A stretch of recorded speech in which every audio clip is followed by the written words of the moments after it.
하나님 말씀은 에베소 4장 21절부터 24절까지입니다. 우리 한 목소리로 같이 읽도록합니다. 시작. 진리가 예수 안에 있는 것 같이 너희가 참으로 그에게서 듣고 또한 그에게서 가르침을 받았을진데 너희는 유혹의 욕심을 따라 썩어져 가는 구습을 따르는 옛사람을 벗어버리고 오직 너희의 심령이 새롭게 되어 하나님을 따라 의와 진리의 거룩함으로 지으심을 받은 새 사람을 입으라. 아멘. 우리 자리에 앉겠습니다.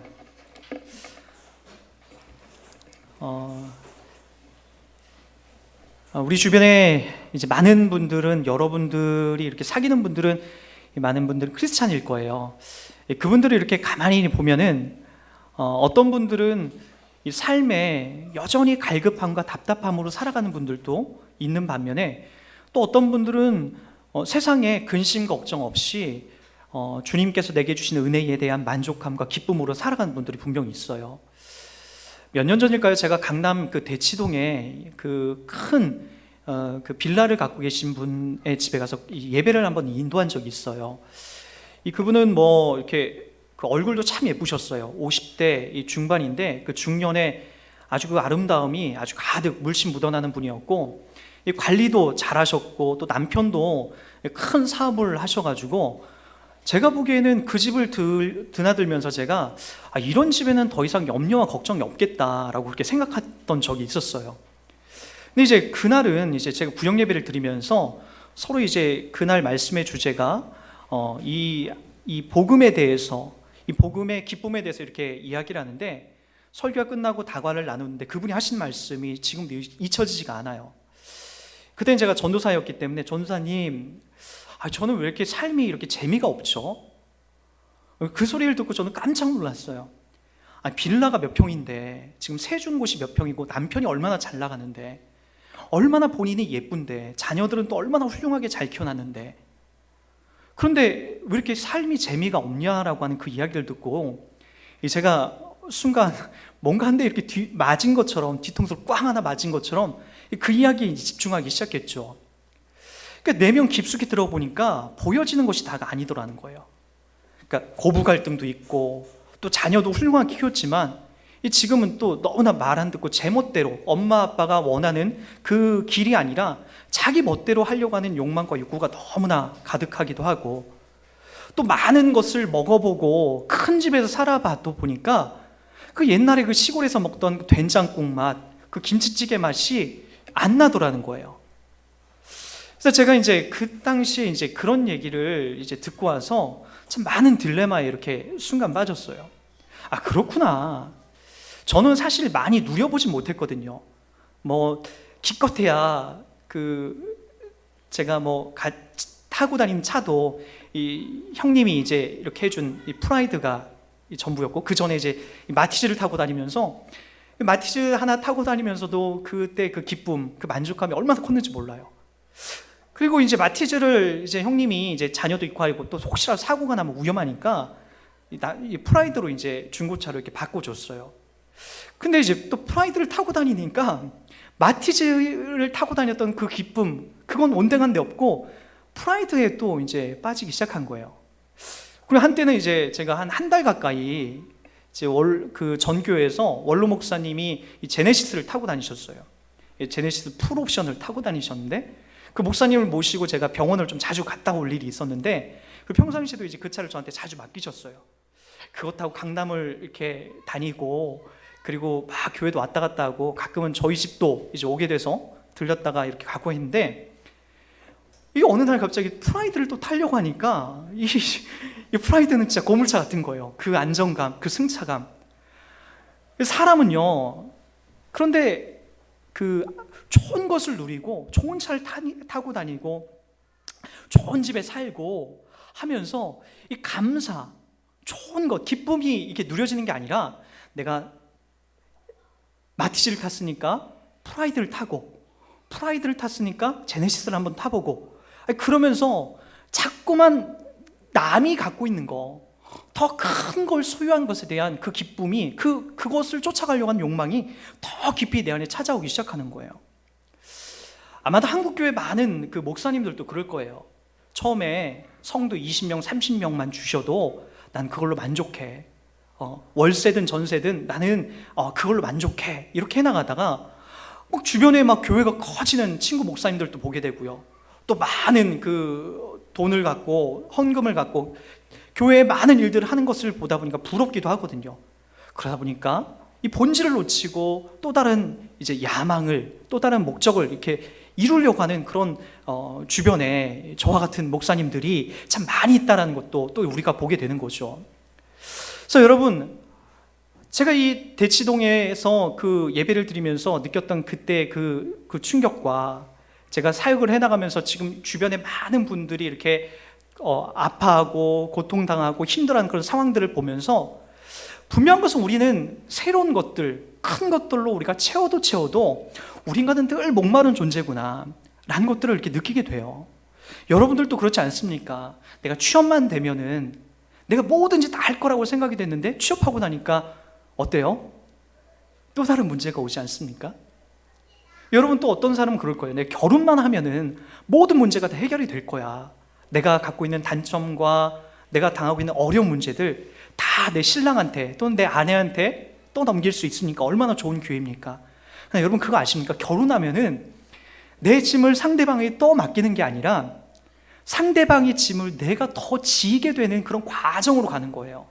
그래서 결혼은요, 여러분, 성숙하지 않으면 결혼을 잘 못하는 거예요. 여기 결혼한 분들의 그 희미한 웃음을 저는 알아요. 그래서요. 저도 그랬거든요. 결혼하면은 제 아내에게 모든 걸 다 맡기고 편안하게 좀 이렇게 할 줄 알았는데 웬걸요, 이게 보통 일이 아니에요. 그렇다고 그나마 저희 아내 같은 사람을 만났기 때문에 제가 이 정도인 거죠. 제 성격상 보통이 아니었을 거예요. 그리고 자식을 낳아놓고 나면 여러분 좋은 것만 보이죠. 매일 말 듣고 막 이렇게 유모차 끌고 다니고 같이 막 이렇게 공원에 산책 다니는 것만 여러분들이 봐서 그렇지, 집 안에서 떼쓰고 집어던지고 막 응아를 하루에 3번씩 해대고 아프고 하면서 밤잠 못 자는 것들은 여러분들이 가까이서 그런 거 안 봐서 그래요.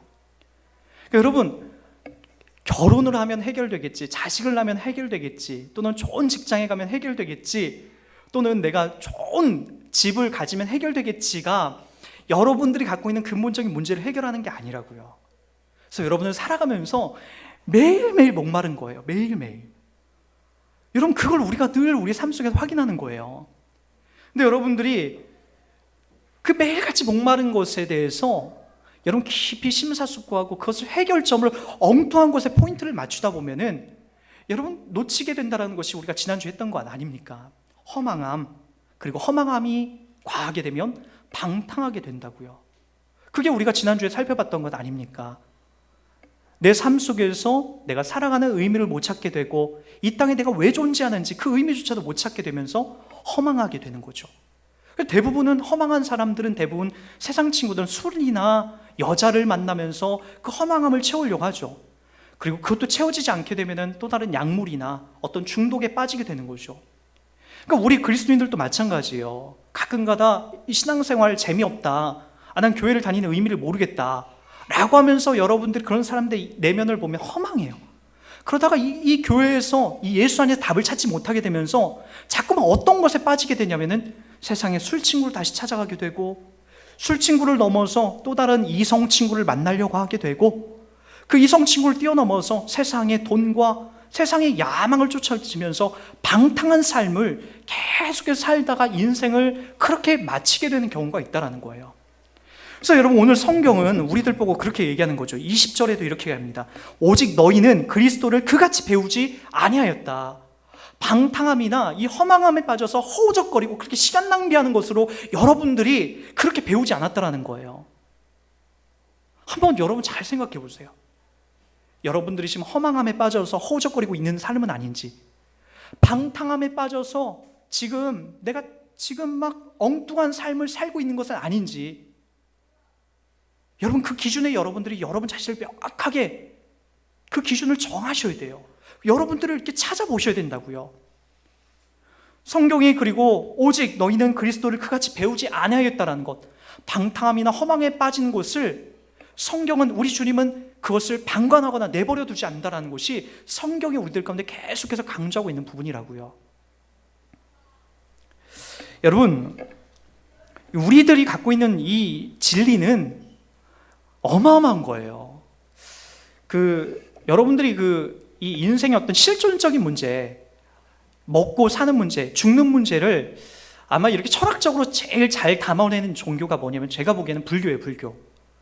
불교의 어떤 그리고 내가 열반의 세계에 올라가는 것, 그리고 윤회, 이런 것들은 다른 종교보다도 더 이 스님들이, 이 불교 학자들이 고민해서 만들어낸 아주 고급한 이 어떤 사상들이에요. 실존적인 문제들이죠. 근데 여러분, 옛날에 석가모니가 시다림이라는 숲속을 이렇게 제자들과 거닐고 있었어요. 시다림이라는 인도의 숲을 이렇게 거닐고 있는데, 한 젊은 여인이 가냘프게 막 되게 슬퍼하면서 우는 그 소리를 이렇게 듣게 돼요. 그리고 나서 스님이 이제 이 석가모니가, 이 부처가 그 여인에게 이렇게 그 울음소리를 쫓아서 본능적으로 이렇게 끌려서 찾아가게 됩니다. 숲속 한 구퉁이에서 정말 구슬피 울고 있는 이 그 여인에게 질문을 합니다. 젊은 여인이여, 왜 당신은 이렇게 이 숲속에서 그렇게 슬프게 울고 있습니까? 라고 이 석가모니가 이야기를 하니까 이 젊은 여인이 이렇게 얘기합니다. 부처님이여, 내 외아들을 살려주십시오. 내 외아들이 병들어서 죽었습니다. 죽어서 이제 장사를 치러야 되는데 그 아픔과 그 슬픔이 너무나 괴로워서 이 숲속에 와서 내가 울고 있는 겁니다. 그렇게 얘기를 해요. 그쵸? 자식을 잃어보면은 그 기쁨, 그 마음속에 찾아오는 그 슬픔이 얼마나 큰지 여러분 알 거예요. 아기를 낳은 분은, 자녀를 갖고 계신 분들은 다 그 마음 알 거예요. 그때 이제 이 석가모니가 그런 얘기를 합니다. 여인이여, 자매여, 일어나서 마을에 가서 내가 치유법을 알려줄 테니까 이렇게 한번 해보십시오. 마을에 내려가서 마을의 모든 사람들 중에 가정을 돌아다니면서 혹시라도 이 사망, 이 죽음을 한 번도 경험해보지 못한 그런 가정이 있다면 그 가정에서 쌀 한 줌을 이렇게 얻어오십시오. 그 쌀 한 줌을 얻어와서 죽을 끓여서 죽어있는 그 자식에게 입을 벌려서 그 미음을 먹이게 되면 살아날 것입니다 라고 하면서 이렇게 얘기합니다. 그래서 여인이 기쁜 마음에 그 마을로 뛰어내려가요. 그리고 이 마을 저 마을, 막 그 마을뿐만 아니라 이 마을 저 마을 막 돌아다니죠. 온종일 막 다리가 부르틀 정도로 돌아다니다가 단 한 집에서도 이 쌀을 얻지 못해요. 그리고 석가모니에게 와서 이렇게 얘기하죠. 부처님, 제가 여러 마을을 다 돌아다니면서 정말 각 마을마다 다 돌아다녔는데 쌀 한 줌을 주는 집이 없습니다. 모든 집마다 이 죽음이라는 것을, 사망이라는 것을 경험해보진 않은 그런 집이 없다는 거예요. 할아버지도 죽고 고조 할아버지도 죽고, 어떤 집은 나처럼 자식들이 죽어난 가족들이 한 집마다 집집마다 다 그런 아픔과 상처가 있다는 것을 확인할 수 있었습니다. 그때 부처님이 이런 말을 하죠. 젊은 여자여, 생자 필멸이라. 무슨 얘기죠? 사람이 나면 반드시 죽는 것, 인연 따라 일어나서 인연 따라 없어지는 것, 너무 슬퍼할 일이 아니라고. 이게 바로 부처님이, 석가모니가 이 죽은 젊은 여자에게, 자식이 죽은 젊은 여자에게 준 답이라고요. 생자 필멸, 누구나 이 땅에 태어나면 죽는다라는 거. 여러분 멋있죠? 멋있지 않습니까? 네. 산은 산이요, 물은 물이다. 성철 스님의 그런 어떤 지극히 이 자연의 순리에 맞춰 살아가는 것이 진리다라고 하는 것. 여러분, 우리 예수님은 뭐라고 얘기하셨죠? 같은 문제를 예수님도 정확하게 당하십니다. 마가복음 5장에 보면은 회당장 야이로의 딸이 등장해요. 12살밖에 되지 않았던 이 야이로의 딸이 오늘 갑자기 죽음에 맞이하는 질병을 얻게 됩니다. 똑같이 외칩니다. 예수가 이 가버나움, 그 마을에 이제 들어가게 돼요. 들어가서 어떤 일이 벌어지게 되냐면, 그때 그 마을에 들어갔는데 이 야이로의 이 회당장이 예수님 발 앞에 엎드려서 간구를 합니다. 지금 제 딸이 죽게 됐습니다. 죽기 일보 직전입니다. 살려주십시오, 살려주십시오라고 간절히 애원을 합니다. 그때 예수님도 가서 쌀 한 컵을 네 마을로 내려가서 얻어와라, 혹시 안 죽은 집이 있으면 가서 얻어와라, 그렇게 얘기한 게 아니에요. 야, 가자. 그리고 그 마을로 뛰어들어갑니다. 예수님이 같이요, 야이로와 함께.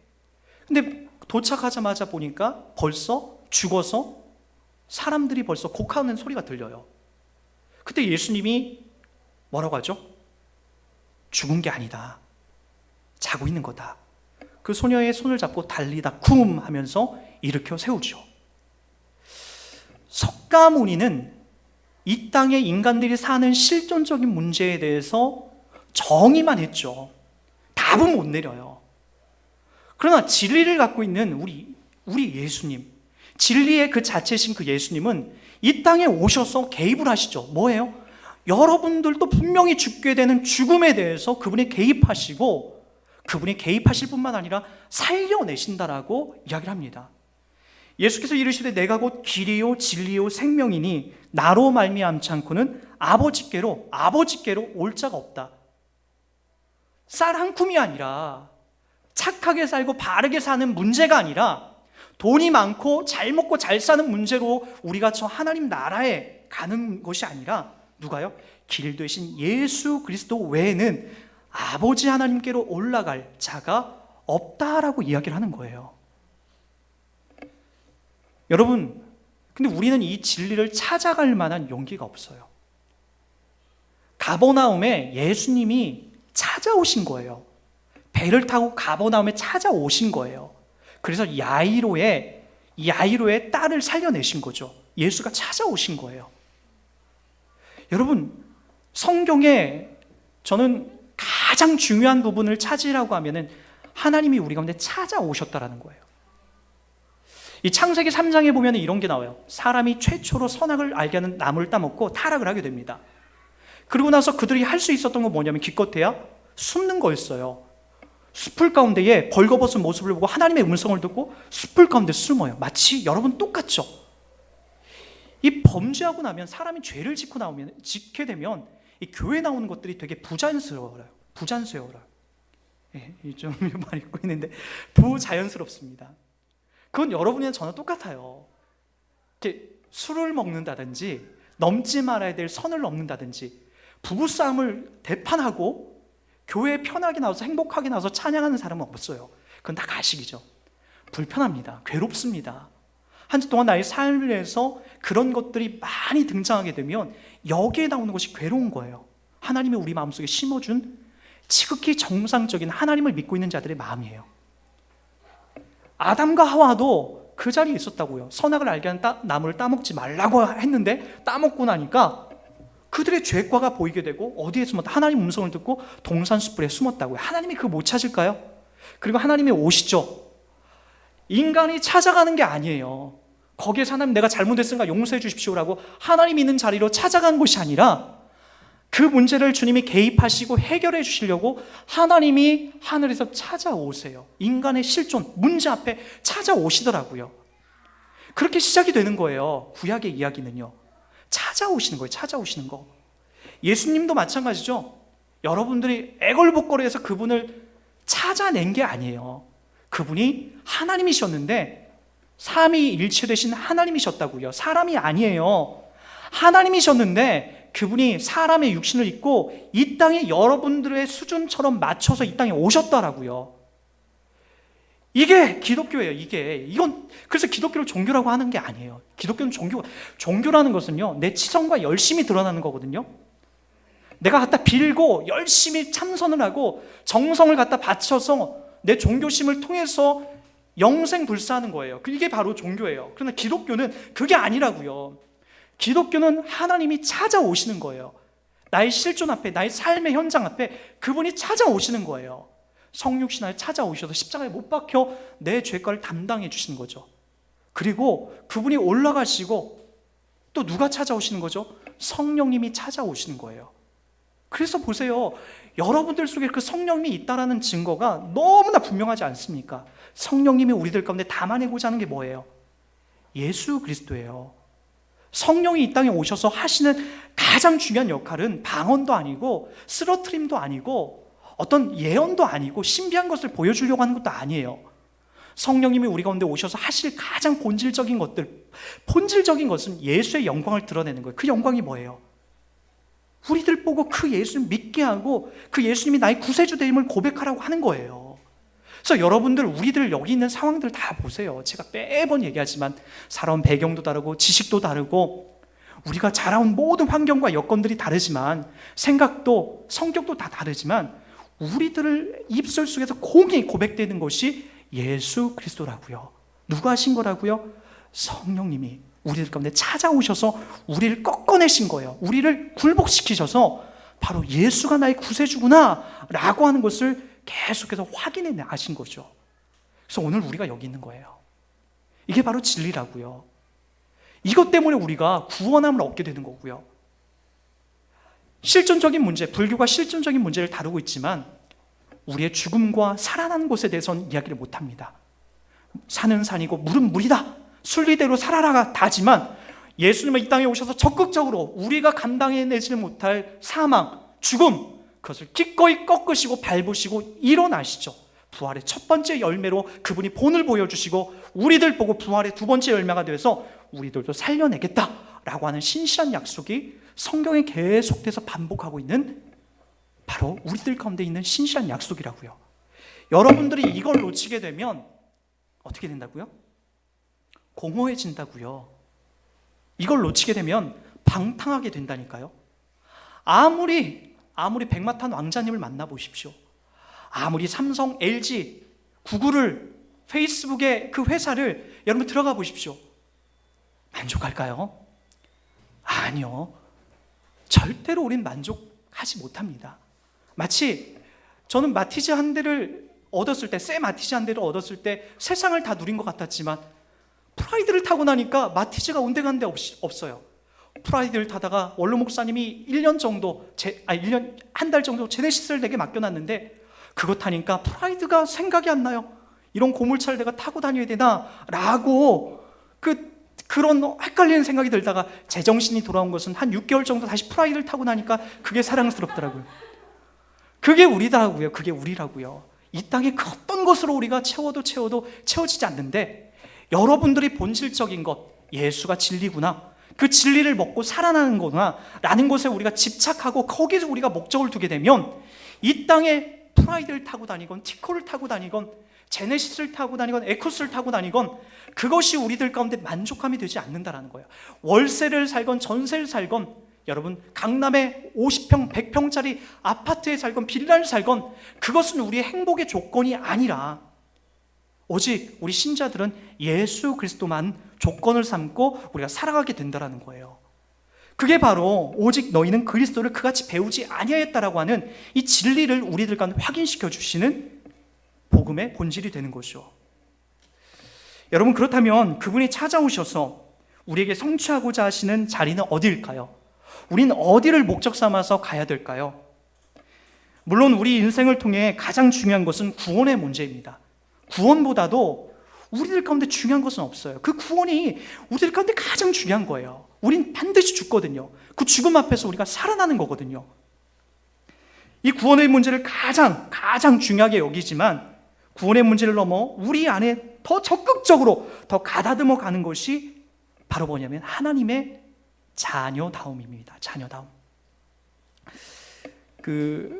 저는 지금까지 살아보니까 38살밖에 아직 살진 않았지만 제가 가장 존경스러운 사람들이 이제 이렇게 눈에 보여져요. 누군지 아십니까? 서울대학교를 나와서 법학과를 나와서 뭐 판검사가 되고 정치를 하는 분들, 이런 분들이 예전에는 존경스러웠거든요.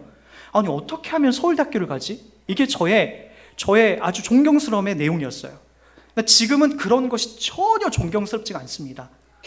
서울대학교를 나와서 목회를 열심히 하는 분들이 존경스러운 게 아니에요. 저는 그런 분들이 존경스럽지가 않고 누가 존경스럽냐면은 자녀들을 훌륭하게 키워낸 어머님, 아버님들이 정말로 존경스러워요. 어느 날부터 그 마음이 너무나 크게 다가와요.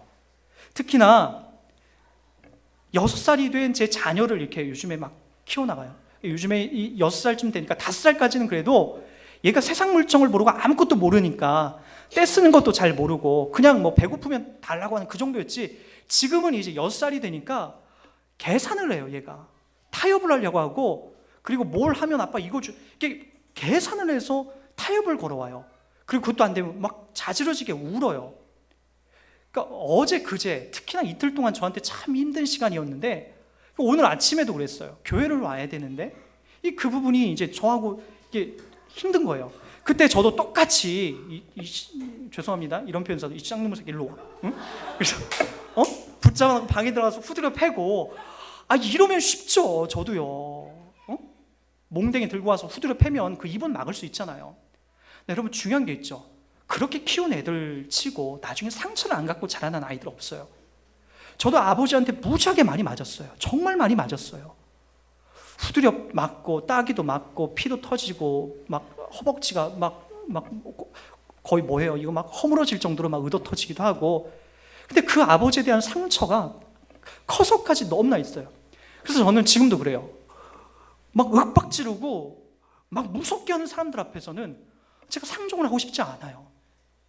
그런 마음이 막 생겨요. 아버지에 대한 상처 때문에. 아버지가 막 자꾸 오버랩이 돼요. 그래서 저 자녀를 키울 때 제가 꼭 다짐했던 게 있어요. 아무리 내가 힘들고 괴로워도 매는 안 된다. 내가 감정적인 매는 안 된다. 물론 잘못한 것 앞에서 똑부러지게 본인이 몇 대 맞을 거예요 라고 하면 될 수 있지만, 감정적으로 내가 얘를 상대하지 않는다. 오늘 아침에도 얘를 방에 안고 들어갔어요. 방에 들어가서 꼭 안고, 한결아 많이 서운하구나, 많이 섭섭하구나, 너 어떤 게 마음이 아프니? 하니까 그제서야 이렇게 하나하나 얘기하는 거예요. 제가 스파이더맨 옷을 입고 싶었는데 엄마가 그거 아니라 자꾸 딴 거 입혀줘서 그게 화가 나요. 얘기를 하는 거예요. 윽박 지르고 화를 내고 그랬으면 전혀 그런 것들이 안 오죠. 그리고 내가 그를 그렇게 할 수 있는지 모르지만 나중에 그는 엄마 아빠한테 다음에 사실적인 실제적인 이야기를 나누지 않고 다 숨기고 나중에 엉뚱한 길로 가게 된다라고 하는 그런 이야기들이 있다라는 거예요. 그래서 저는 지금도 존경스러운 게 뭐냐면은, 여기 우리 어른들이 있지만 자녀들을 훌륭하게 예쁘게 잘 키워서 이렇게 예배당에 나와서 예배드리고 엄마 아빠의 말을 듣고 정말로 훌륭하게 잘 커나는 그분들이 제일 존경스러워요. 정말로 훌륭하게 잘 키워난 청년으로 건강하게 예쁘게 다치지 않게 정신적으로 건강하게 키워낸 그런 어른들이 어느 순간부터 너무나 그게 존경스러워 그분 앞에서 머리가 숙여져요. 그런 분들 중에 어떤 분들은 초등학교도 못 나온 분들도 있어요. 우리 어머니 세대들은요. 그래도 자녀들을 얼마나 그렇게 예쁘게 아주 훌륭하게 잘 키워냈는지 몰라요. 그게 멋있어 보입니다. 여러분, 저는 그게 하나님이 우리들 가운데 하시는 아주 중요한 역할이라고 봐요. 하나님이 우리들 가운데 하신 역할이 뭐냐면 아버지와 어머니 역할이에요. 하나님께서 그 대표적으로 이제 훌륭하게 키워냈던 구약의 많은 인물들이 있지만 대표적인 게 요셉이에요. 요셉은요, 그가 태어났을 때 17살에 이제 팔려가지 않습니까? 그 전에 어떤 일이 있었죠? 보니까 이제 12명의 그 자녀들이 있어요. 그 중에 이제 요셉은 11번째였는데 어느 날 갑자기 꿈을 꾼 거예요. 11개의 별들이, 하늘의 별과 달들이 있는데 별들이 갑자기 나타나서 자기 요셉에게 그것이 절을 하더라는 거예요. 절을.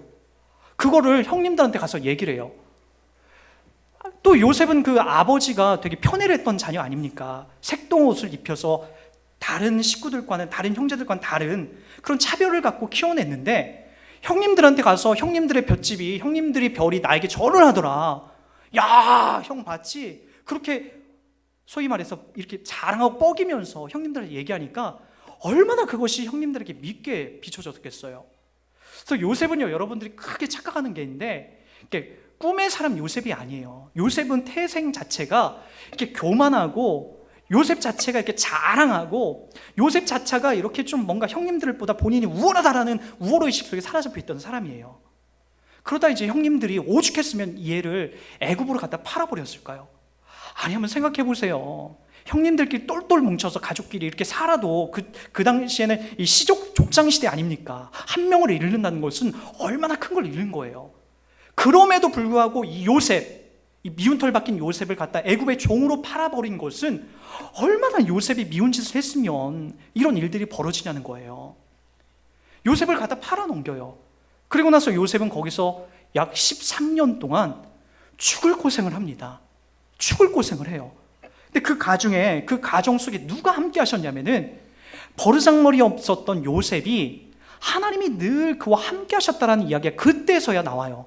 꿈꿀 때는 요셉이 하나님과 함께 하셨다는 얘기가 안 나오는데 종으로 팔려가서 감옥 속에 있을 때는 하나님이 요셉이 아니에요. 하나님이 요셉과 함께 하셨다는 이야기가 그때서야 나와요. 그리고 나서 요셉에게 어떤 일이 벌어지게 되죠? 나중에 형님들의 가뭄이 들어서 요셉이 찾아왔을 때에 나중에 맞닥뜨리게 돼요. 30살이 훨씬 지나서 그리고 한 40살이 돼서 이제 형님들하고 이렇게 맞닥뜨리게 돼요. 첫 번째 그 맞닥뜨리는 장면이 나와요. 그때 어떤 일이 벌어지게 되죠? 형님들 붙잡아 놓고 감옥에 가다 놓고 죽여. 왜 그때 그랬어? 내가 팔려서 진짜 종 될 줄 알았지? 나 총리야. 왜 이래? 그때 왜 나 팔아넘겼어? 하면서 원수 갚을 줄 알았는데 성경은 그렇게 끝나지가 않아요. 창세기 45장 7절과 8절은 하나님이 큰 구원을 당신들의 생명을 보존하고 당신들의 후손을 세상에 두시려고 나를 당신들보다 먼저 이 애굽에 보내셨나니 그런즉 나를 이리로 보낸 이는 당신들이 아니요 하나님이십니다. 하나님이 나를 바로에게 아버지로 삼으시고 그 온 집의 주로 삼으시고 애굽 온 땅의 통치자로 삼으셨습니다. 성숙한 고백을 한다고요. 한 20여 년이 지나서 형님들이 나를 여기다 팔아넘긴 것은 형님 잘 걸려 죽여 이게 아니라 나를 여기다 팔아넘긴 것은 형님들이 아니에요. 하나님이 나를 예비하시고 준비하셔서 이곳에 보내셨습니다. 형님들 두려워하지 마십시오. 걱정하지 마십시오. 이 고백을 담아낸다고요. 이 고백이 창세기 50장 끝날 쯤에 한 번 더 형님들에게 또다시 한번 고백을 해요. 형님들 두려워하지 마세요. 아버지가 죽었다고 해서 두려워하지 마세요. 형님들을 제가 죽이지 않습니다. 이렇게 한 것은 하나님의 뜻입니다. 내가 어떻게 하나님의 뜻을 내가 어기고 형님들을 내가 해코지 할 수 있겠습니까? 그렇게 성경이 끝난다고요. 하나님이 그들을 요셉을 키워나가신 아주 탁월하고 훌륭한 방법인 거죠. 그렇게 하나님은 우리를 키워나가시는 거예요. 우리를요. 여러분들 가운데 지금도 개입하고 계세요. 하나님이요. 넉넉하게 충만하게 개입하여 주셔서 여러분들의 못된 습관과 싸우게 하시고 잘못된 것과 여러분 싸우게 하신다라는 거예요. 십자가는요, 유기성 목사님이 참 잘 정리하셨는데 십자가는 여러분들 쫓아다니면서 여러분의 죄를 지워주시는 것으로만 역할을 다 하는 게 아니에요. 십자가는 여러분들보다 앞서서 여러분들이 지금 싸우고 있는 죄와 싸우게끔 바로 십자가가 예수님께서 우리와 그 역할을 함께 하시면서 싸워서 이기는 데까지 그 십자가의 역할을 함께 우리들 가운데 주셨다는 거예요. 그래서 여러분들이 방탕하고 방종하는 것을 여러분 인생을 허비하면 안 됩니다. 여러분 인생 속에서 참 나는 기쁨이 없어, 감사가 없어, 즐거움이 없어, 왜 사는지 모르겠어. 아무리 이 세상의 것을 채워도 또다시 목마름이 느껴지는 것은 여러분 속에서 주님이 죽어주시고 부활하신 그리고 대속해 주신 그 십자가의 은혜가 내 뒤뿐만 아니라 내 앞서서 함께 싸우는 것을 기쁘게 경험해 나가지 못하기 때문에 그렇다는 거예요.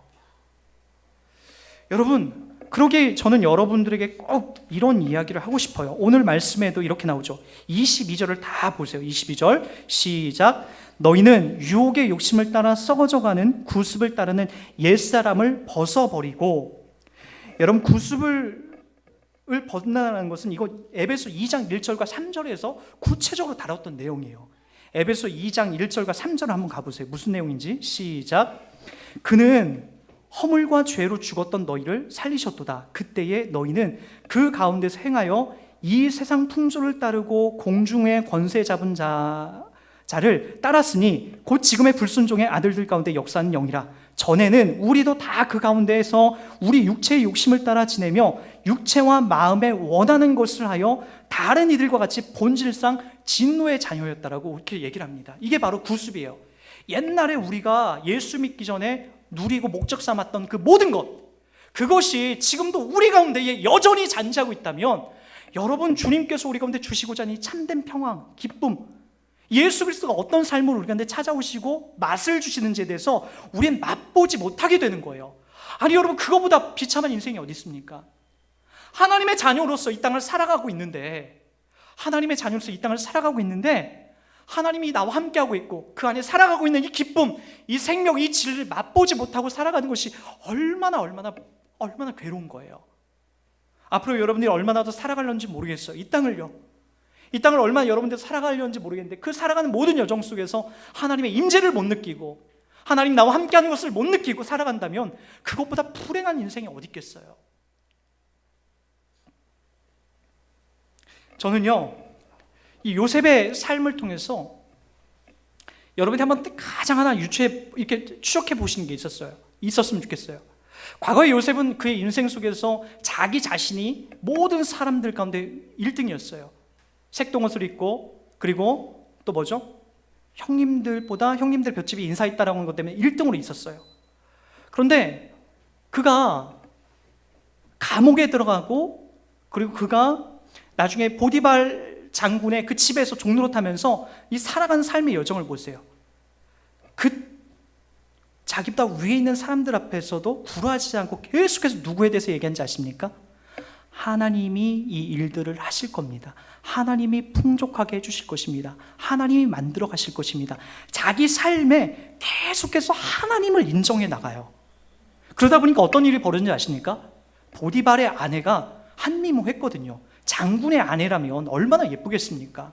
말 못할 아름다움과 말 못할 그런 갖춤들이 그 안에 있었겠죠. 얼마나 아름다운 향기가 또 날까요?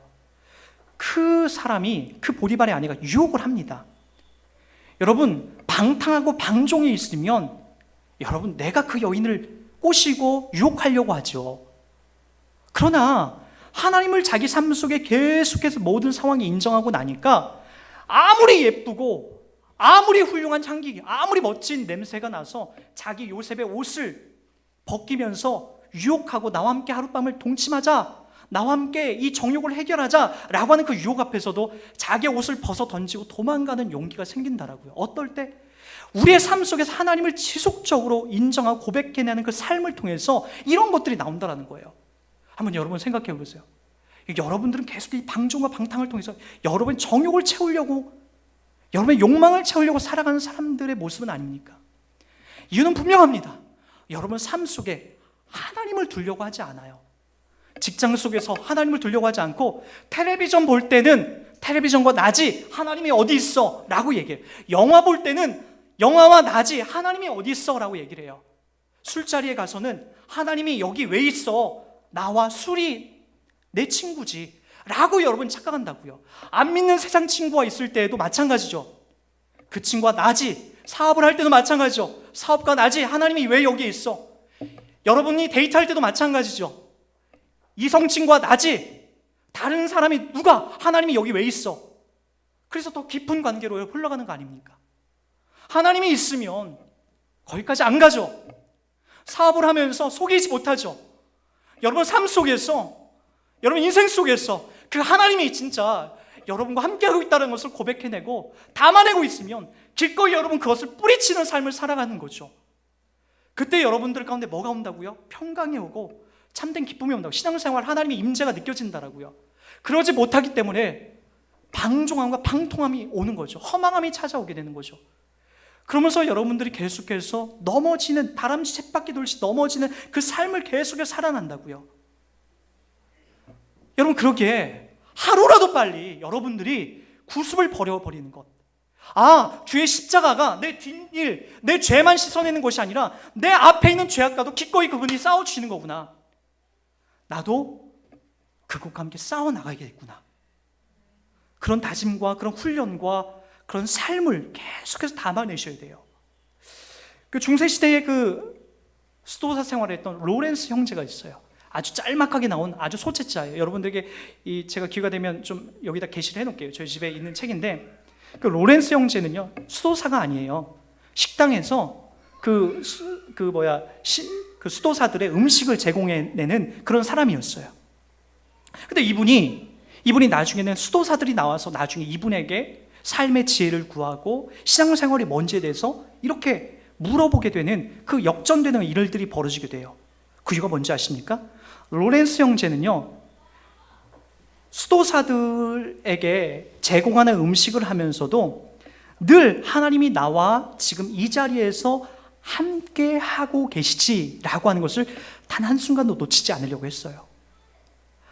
그분이 나에게 오셔서 내 죄악과 그리고 내 실존적인 문제를 그분이 해결해 주셨지 라고 하는 주님과의 함께 임재하고 동행하는 그 삶을 놓치지 않았다고요. 그랬더니 음식을 만드는 것이, 그 수도사들을 수발하는 것이 귀찮고 짜증낼 만도 한데 그것이 아니라 늘 그의 삶 속에서 노래가 나오죠. 흥얼거리죠. 그리고 나서 거기에서 더 깊은 진리와 은혜를 깨닫고 결국에는 많은 수도사들이 오히려 힘들고 답을 못 내릴 때는 이 로렌스 형제에게 와서 삶의 지혜와 하나님으로부터 나아가는 바른 진리를 구하게 되는 그런 일들이 벌어지게 되는 것이죠. 여러분, 우리도 마찬가지 아닙니까?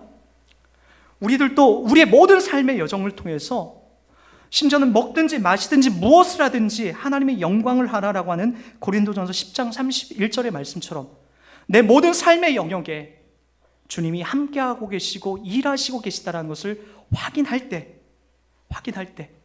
우리가 우리의 죄를 기꺼이 이기는 것에 우리가 열심을 낼 수 있게 되는 것이고, 그래서 이김을 통해서 바로 하나님의 영광스러운 그 삶에, 그 사역의 자녀됨에 우리가 참여하게 되는 것이라는 것을 여러분들이 놓치지 않고 살아갔으면 좋겠습니다.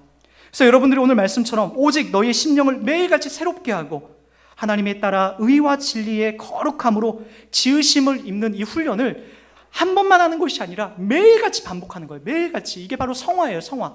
매일같이 하는 거예요. 아까도 얘기했지만은 저는 저의 한결이를 키우면서 저는 저의 아버지 된 저의 역할을 절대로 포기하지 않을 거예요. 악감정으로 그를 상대하지 않을 거예요. 저도 훌륭한 아버지가 되고 싶어요. 정말 저 친구가 제 아들이죠.